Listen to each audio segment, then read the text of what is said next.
Hi guys, welcome back to the channel for another video. I am incredibly excited to bring you today's video. Very, very honored to be chatting to our guest today. I just finished up chatting with the one and only Carolyn Costin over Zoom. It is literally converting the file right now so I can get this edited and put up for you this week.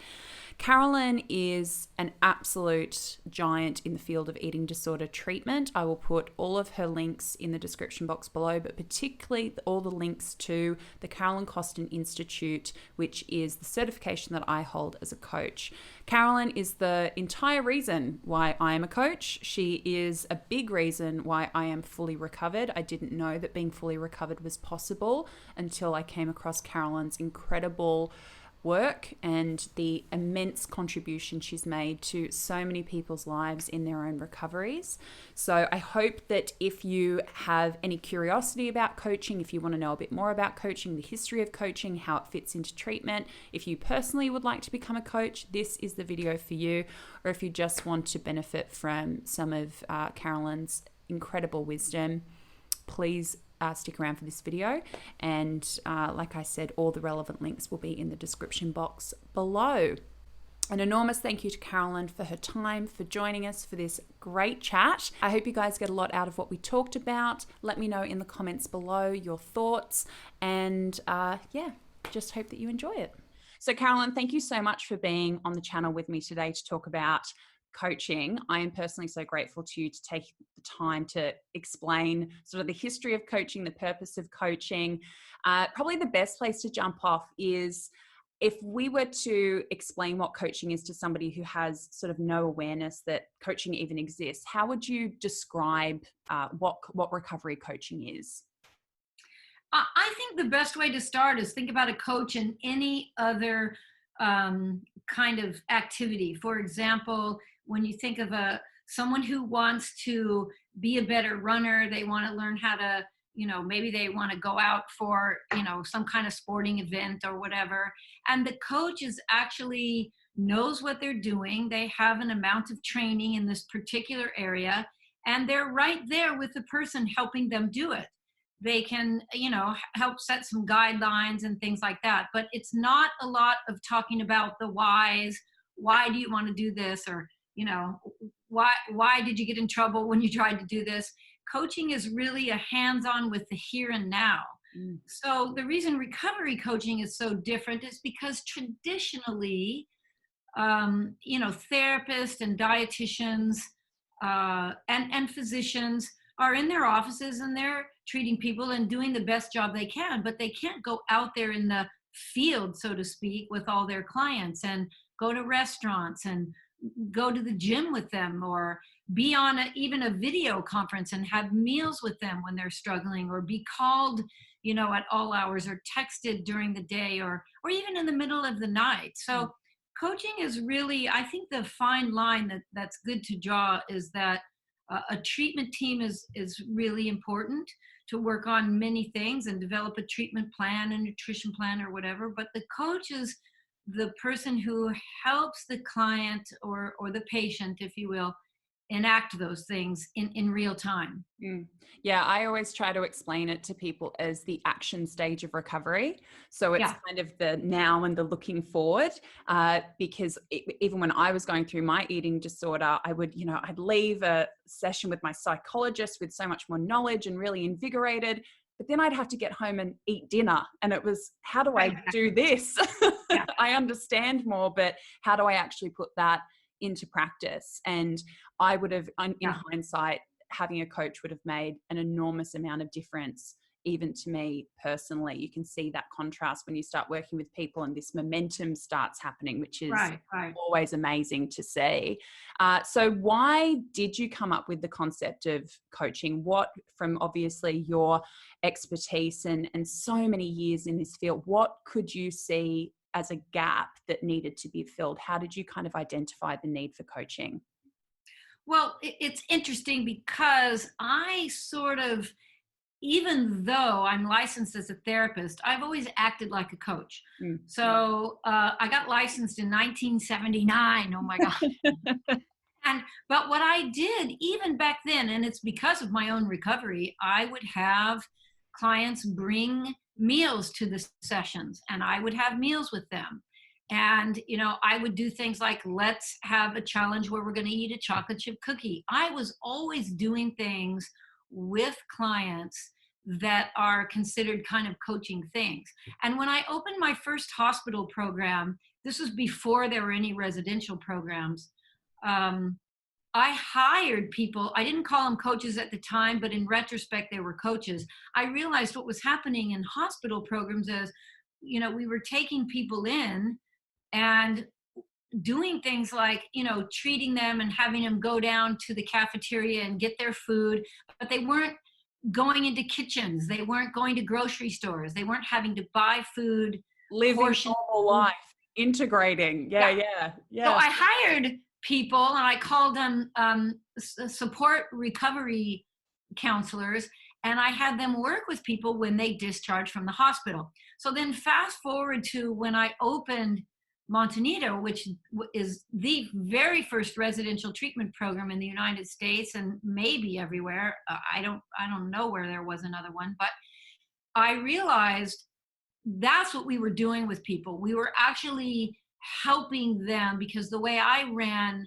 residential treatment was a system where people would get increased responsibility to be able to do those things. Yes. Go in a kitchen, do more exercise on their own, go out to restaurants. By the time you left Montanito, you were buying, shopping, buying, cooking about 7 meals a week for yourself, so that I knew you knew how to do that when you went home. So after I sold Montanito, I was wondering, what am I going to do? And well, I should say after I left as clinical director, I was wondering, and a few people started talking about coaching, and I looked around and I realized that there were life coaches and sober coaches and all this, but there were no training programs for eating disorder coaching. And although people wanted to do it, I felt like it's kind of inappropriate to do it unless you have some good training, because this is not easy work. No, it's not. And the great point that you raise about sober coaching in the sobriety field, this has been a thing for a long time, and it's been proven to be so effective because we need to provide people a bit more guidance. We see, those rates of relapse of people coming out of facilities, and then there's no integration back into life. So you're having people recover into a bubble and then throwing them back into sort of all of their triggers, and they haven't learned how to live life and recover. And that's what recovery is. It's being able to manage your anxieties and your stresses without turning to your eating disorder. And if they haven't built up that resilience, then we're just going to see this constant revolving door of people returning to treatment for sure. Yeah, I think people, the people in the field, in the eating disorder field, I think professionals were kind of worried, concerned, rightly so. They still are about coaches, partly because, look, you don't have to be recovered to be an eating disorder coach, but I would say about 95%, 92% of the people who come to the Carolyn Costin Institute to be trained are recovered, and they want to help. They want to give back, and they know they need training to do it. But I think people were worried about that because, well, what if they're not really well, or what if they relapse, or, where is the training? And so I think now that people are seeing, luckily I had a long history, a career, ran hospital and residential programs. So I feel a little blessed that when people say, oh, you were trained at the Carolyn Costin Institute, it gives it a little more credence. Absolutely. Which has been nice. But I also think it just is those concerns are important and they have to be listened to. I think people were afraid that people who were recovered, it's interesting. One of the things they said was, people who are recovered are going to go too easy on the clients maybe and let them get away with stuff. I don't find that to be true. I think if you're recovered, you're better able to call BS on a lot of the stuff that they say and do. Yeah. And I think that's turned out to be true. But I do think you have to make sure that people don't start talking about how bad they were or how many laxatives they took. Or so you Mhm. do have to be trained where best to use and how best to use your lived experience. But in the end, I think it's going to be a game changer. I really do. Absolutely. And, having gone through the Carolyn Costin course, it is such a great sounding board, but it also just gives you, and I've said this to you before, it gives you this immense confidence because it is such a detailed course, and obviously with your supervision and all of your feedback. And I don't think people realize how hands-on you are, and that there is this direct line of feedback coming from you, and that the Yeah. supervision component is completely overseen by you as far as the feedback you're receiving. So to then go out as a coach, you're not sort of navigating it totally without any clue about, I'll just see how I go. There's some very, very clear guidelines and very, very clear instruction that you've been given about what your role is and what it isn't.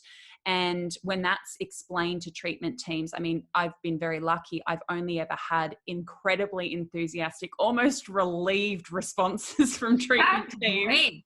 who Oh, that's go, so "Oh, I'm great. so Yeah. glad. I'm so Yeah. glad you're on the end of the phone with this client." And the feedback, I think I told you I had a psychologist who recently told a client, if anybody tells you to stop working with your coach, maybe don't work with them, because this is a really essential part of your treatment.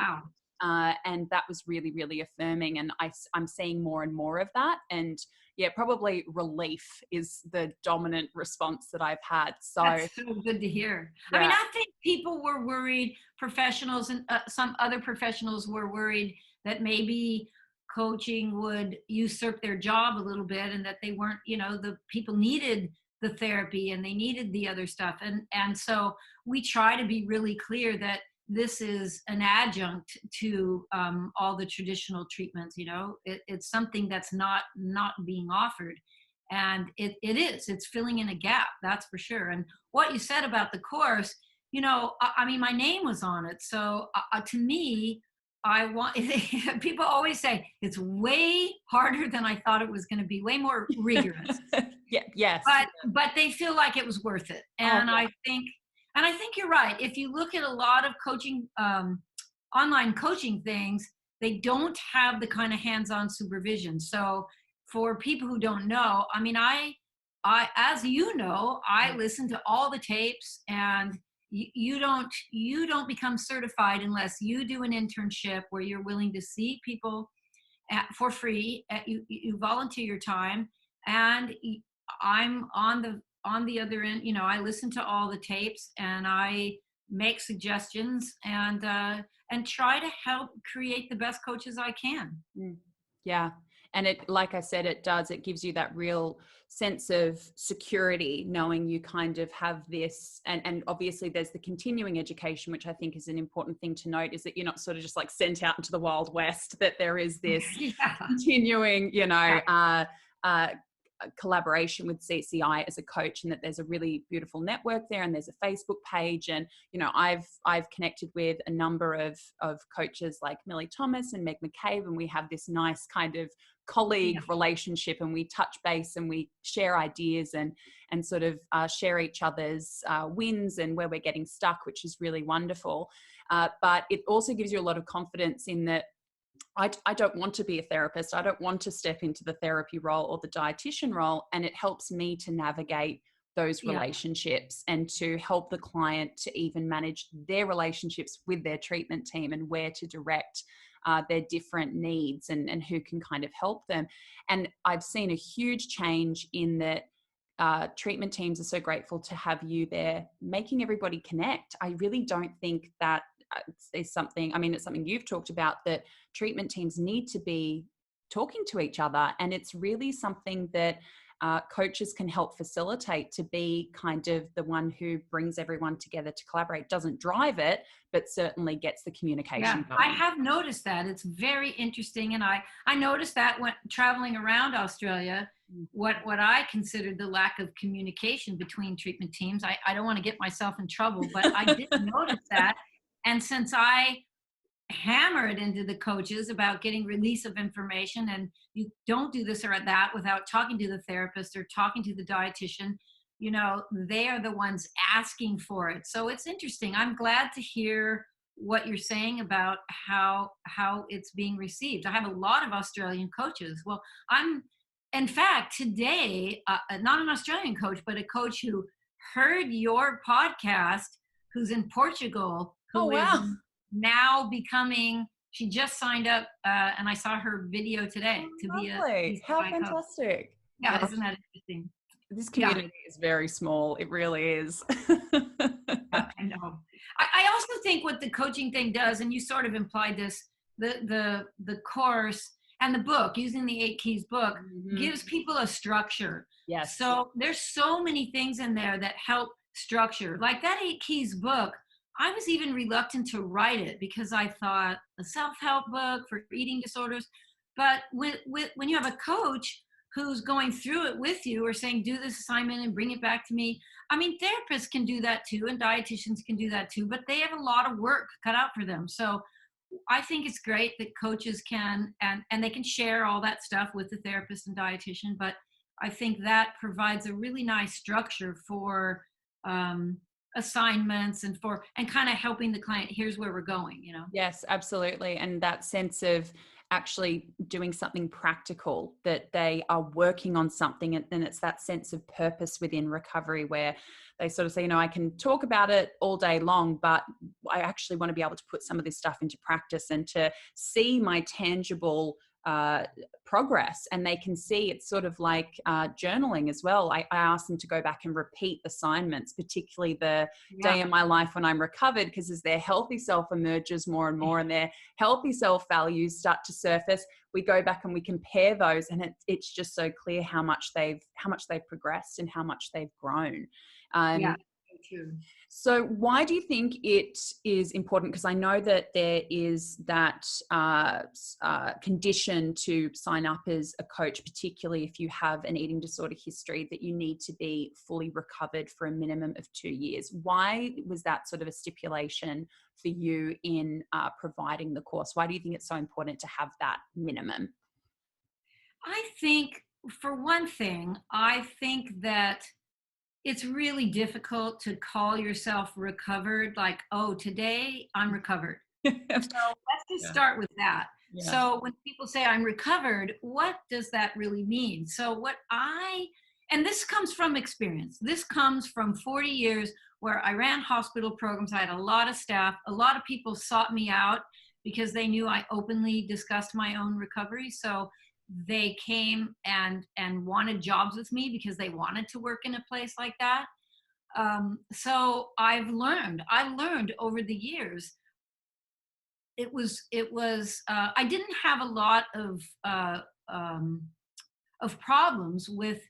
In fact, I can only remember 2 staff in 22 years of running Montanito that I had any problem with because of this rule. Sort of where I got it was, okay, going back to what I said about being recovered.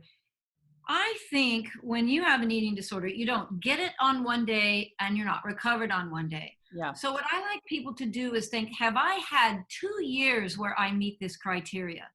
And it's kind of long. I'll put it up. I'll edit it in. I'll just put a little tile up. Okay, that's good.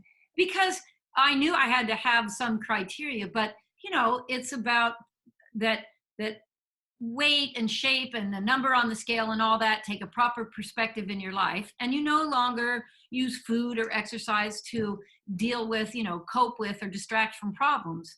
So it's I like the definition, but I think people have to meet it for a while because you don't know in your life when you're going to run into stressors. So let's say you say, oh, I think I've been recovered for a couple months.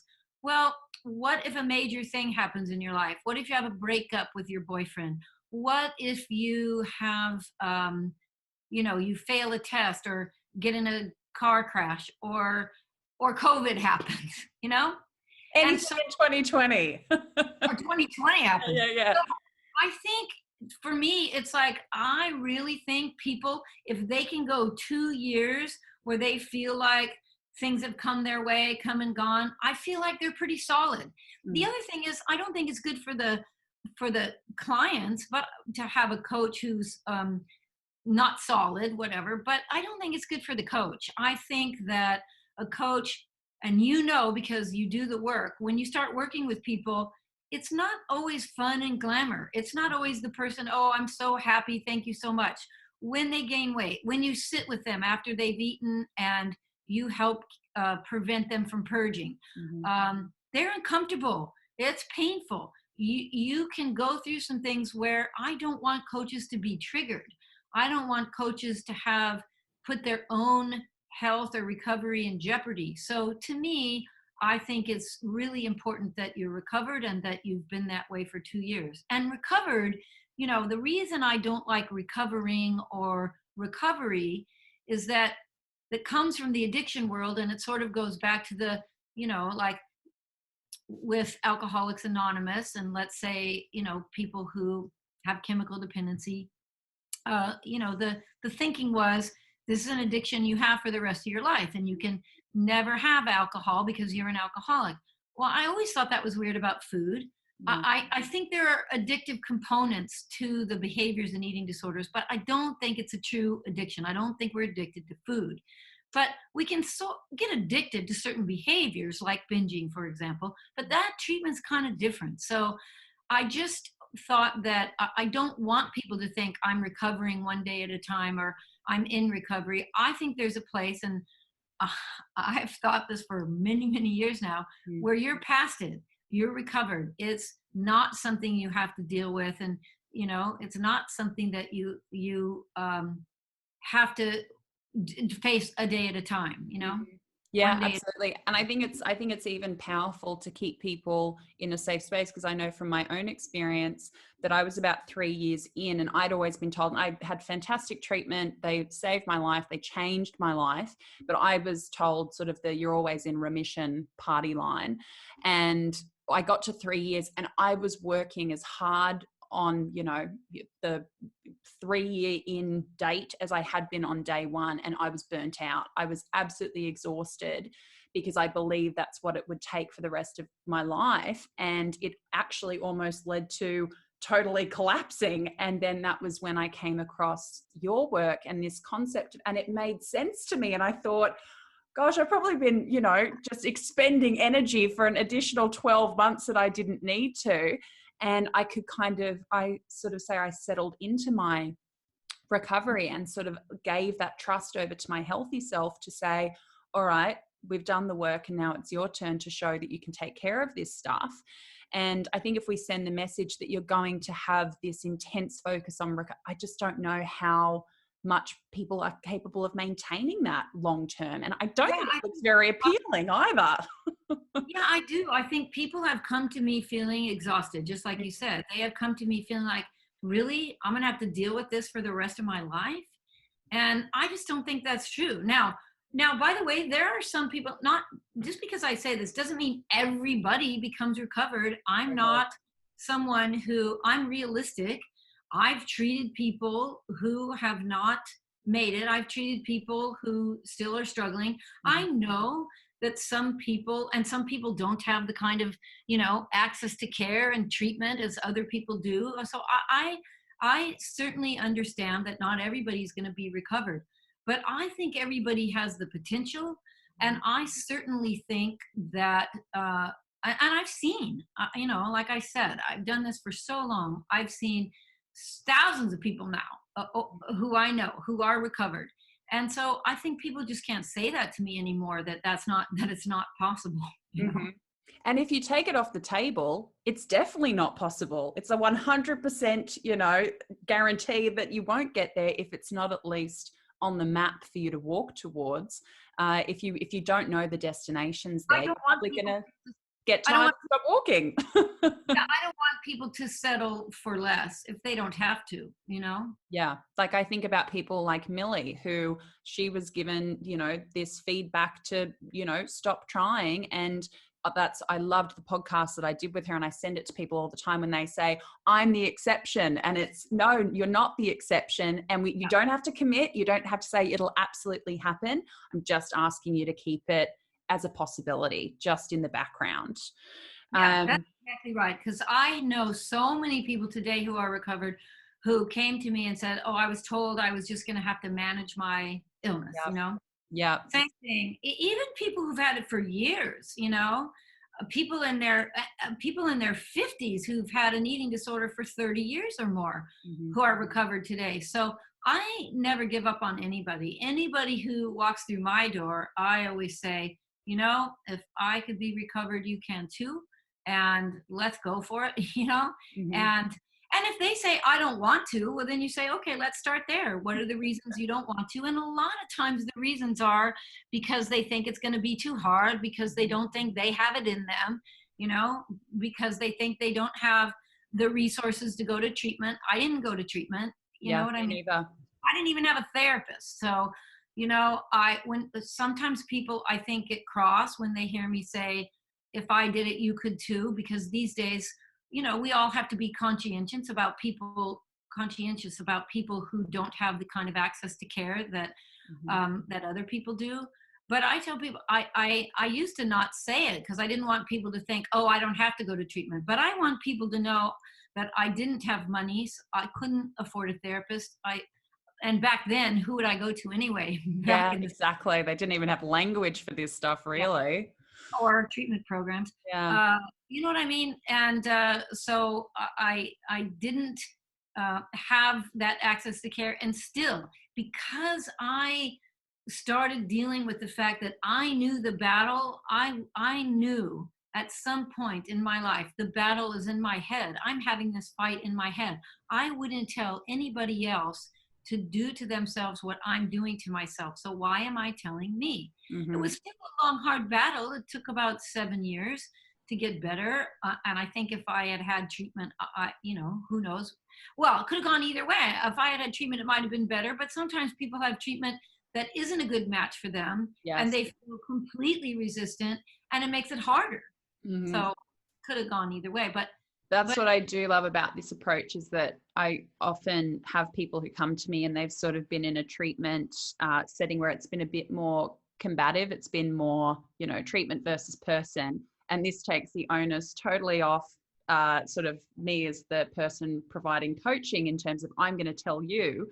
If they say yeah, they don't want to do something, it's, oh, I can't make you do anything because this is between you and you. And I'm here to provide the yeah, framework and right. facilitate skills to help you get there. But this is me and your healthy self talking to eating disorder self. It's not me versus you. So when you want to talk about it or do it, I'm here, but I can't make you do anything that you don't want to do. Which is really important, because when you get into a power struggle with somebody with an eating disorder, what I feel, if that power struggle continues, then they're going to win. Yeah. and and the goal is not to make their eating disorder self stronger by getting by fighting you and getting stronger. It's to, as you said, find that healthy core self in there, which everybody has one, and we know because they bring it out for other people all the Yes. time, and strengthen it. Mm-hmm. And that's where I think coaching is such a, as you said earlier, particularly a recovered coach, because you can break through that so quickly. Like I can hear in a second who's talking to me and trying to make the session about something else. And it's like, great, let's park that. We'll give eating disorder self all its questions at the end of the session. But right now we're going to go through the work that we were meant to be doing this week, because it tries to monopolize as much time. And then it's like, oh, well, we didn't get to do any actual recovery work. So yeah, you can kind of, I consider myself bilingual. I can kind of speak eating disorder and I can speak healthy self And and talk over the fence. it is really interesting how I can do that too, even though my eating disorder was way over 45 some years ago. Yeah. It's weird that I can still think like that, talk like Mm-hmm. that. Well, I guess I've had practice in helping others too, but it is interesting, because we know what that's like, you Mm-hmm. know. And so and I think what I'm really, really glad about is that recovered people are getting their place in the treatment spectrum, because Mm-hmm. I think people with lived experience for a long time have had something to offer, but nobody's quite known how to use them because of this thing about, will they just go off the rails, or Yeah. you know, will they talk too much about and be in competition, or Yes. will they relapse, you know? Mm-hmm. And yeah, this is, we're just seeing now that those fears are really not they're just not coming to fruition, and that there's just too much to benefit from it. We've got to utilize it. So how do you, oh, go ahead. Well, I was just going to say, I think it might happen. You might have a recovery coach who, ends up relapsing, but you have that now with Yeah. therapists anyway, or dietitians and people who don't, because they are not trained, they don't know how to use it best because Mhm. they were afraid to say they were recovered. So I think it's worse. Yes, absolutely. They don't have those parameters to work in. So, how are you seeing? We've kind of covered a little bit, but how are you seeing that recovery coaching is changing or contributing to the treatment landscape? What's the feedback that you're getting, sort of overseeing from coaches and treatment perspective? What are you noticing about how it's changing the treatment landscape? Well, I haven't had anybody call me up and say coaching was bad and it didn't work. That's I just thought of that just good now. feedback. It's so interesting. I've had a lot of thank yous, from therapists who, or dietitians who contact me back again saying, I have another client and they need somebody now. Do you have somebody? I certainly have heard from clients because I still get, even though coaches don't work for me, I just do the training. Mhm. And then coaches are out there doing the work. I'm willing to supervise. Any coach who has an issue or a client or they feel stuck can always send me an email. I always try to help out. Mhm. But they work on their own. So I don't get a ton of feedback, but I get clients who contact me and say, I'm looking for a coach and I thought you might help me. And instead of just referring them to the website, I often try to find a little bit about them and make a good match. And I often hear people saying, this has been the missing link. Basically, this has been the part that I really needed help with because I could talk to my therapist, and it's not that people haven't helped me. It's just that then when I went to the restaurant and sat down in front of the pizza, I couldn't do it. Mhm. So with a coach there by my side, eating the pizza with me. And by the way, that's what we did in residential treatment. I had the therapist not just come in and do sessions, the therapist had to have meals with clients. When I ran Montanito, the therapist had to sit down and have meals so that the someone who was trained in that way was sitting there having the meal and helping the person through the meal. And I had to train all those therapists to be coaches because they came to me as therapists. No one had trained them how to sit down and have a meal with someone with anorexia, Mm. or bulimia or whatever. Yeah, yeah. Uh, that's what the feedback that I get as well is this is, as we've already touched on, it's not supplementary, it's complementary. And it's the fact that it's this last piece that's been missing for people, and the different ways you can work with people with, psychologist and a coach, or psychologist and dietitian and a coach. Are there ever any contexts in which a coach can work directly with a client without a treatment team? Obviously, it's preferred that they're part of, either a psychologist, Yeah, dietitian such a good team. question. Puts me on a tricky territory, but I will Yeah. say there are a few. What I tell coaches is if you want to do it, Mhm. please contact me and let me help you make this decision. Because in cases where somebody's really medically unstable or compromised, they shouldn't do it. And I know some coaches have done it. I can't advise it because what happens if something happens to that person? But what I do say is if you're going to see somebody who, okay, let's take a case, an older person who's been in many, many treatment programs, many therapists, has pretty much given up, um, not compromised medically where she needs to be in a treatment program, but just, has the diagnosis of anorexia nervosa. That in itself will tell you is somewhat, not the epitome of health. But if someone wants to do it, one of the things that I say is, you have to try to make sure that they've exhausted their resources for the rest of the team, and they have to have a physician, Yes. so that you have a physician seeing the client, a physician making sure that the client is medically stable, a physician who's in dialogue with you. And your goal would be hopefully to try to get that person to trust enough to see a therapist again. But on occasion, I have helped someone to do that to a good end result, by the way. Mm. Another example would be a case where a client in India, and they had no one around where they were who knew anything or had been trained in eating disorders. They had a physician, but they wanted this person to live in and help them.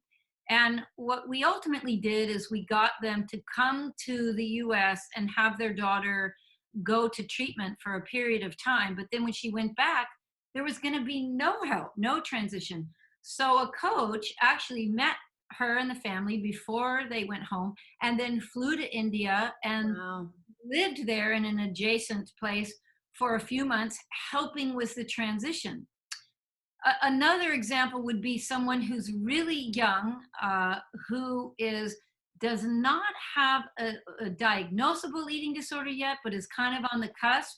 And the parents have been told, you better watch this. Your kid looks like they're developing an eating disorder, and have the coach come in and try to head it off at the pass. So try to help the family, help with meals and meal supervision and things like that. And so maybe the person doesn't have to go to a treatment center. And all of those we have had success with so far. And I realize that it could get out of hand. And I realize a bunch of places might start. There are a couple of places who say they train coaches, but it's like a 2-week program or something. And as you know, it takes about 6 months to a year or a year and a half to do the CCI program. So it has to be pretty sophisticated training, or I would not ever even say what I just said about making these exceptions. Absolutely.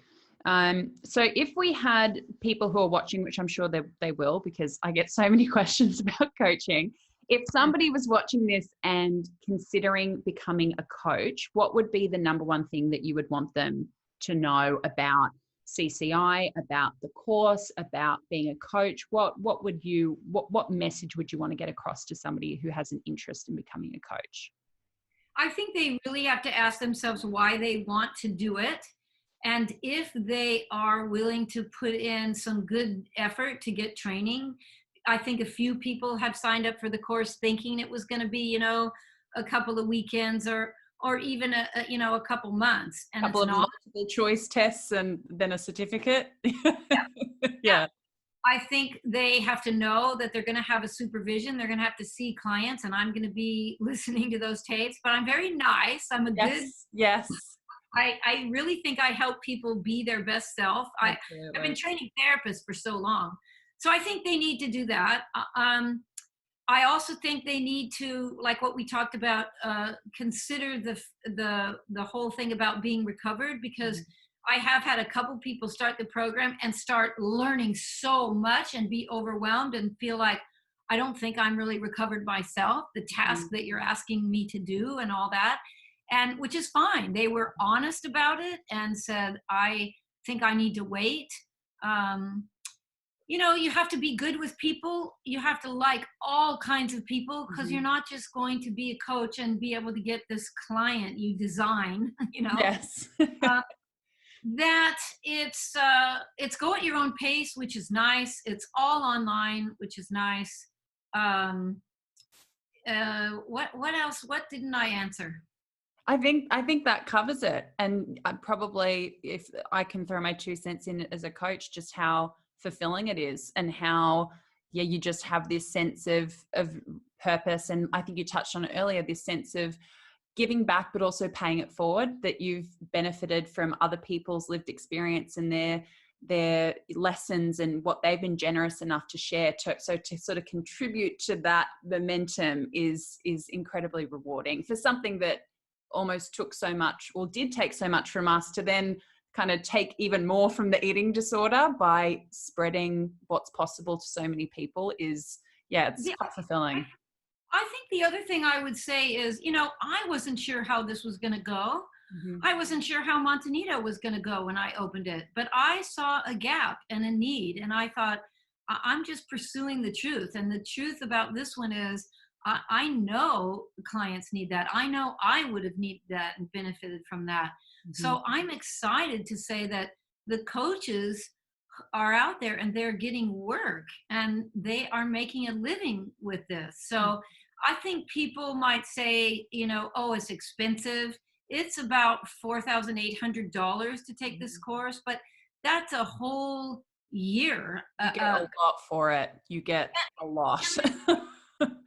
Yeah. And Well, particularly your even time. the ending supervision piece at my hourly fee, I mean, people just to have that, but I don't want to sound all bragging, but I think that it is different than people might think of Yes. the course, and they learn a lot about themselves. And you know, we have this whole scenario. I'll say this: we have this whole scenario before you even begin seeing clients, where I throw out these scenarios that I know that are real. They're not made up. They've happened. I have enough years experience that some of the things sound far-fetched, but you know, for example, the one where I say you're with a client in the restaurant and you're eating a burrito with them and they drop half of it on the floor. What do you do? Yeah. You know? Or the client looks at your body and says, you know, I don't want to be as big as you, or Yes. all kinds of things that I challenge you in the coaching course and help you. If you go, yeah, I don't know what I would say to that. I prepare you, I help you, give you scenarios, because before you even start seeing clients in the supervision piece, I want to know that you are prepared for the kinds of things that people with eating disorders throw out, you know? And it does come up. These things absolutely do. They're real world situations where without it, I've had a couple of situations, particularly, you know, as it relates to, and ones that hit you out of left field about, you know, well, things like, well, what do you eat? Well, can you show me what you eat every week? And how do you manage that if you haven't already sort of considered that that's going to come out at some point?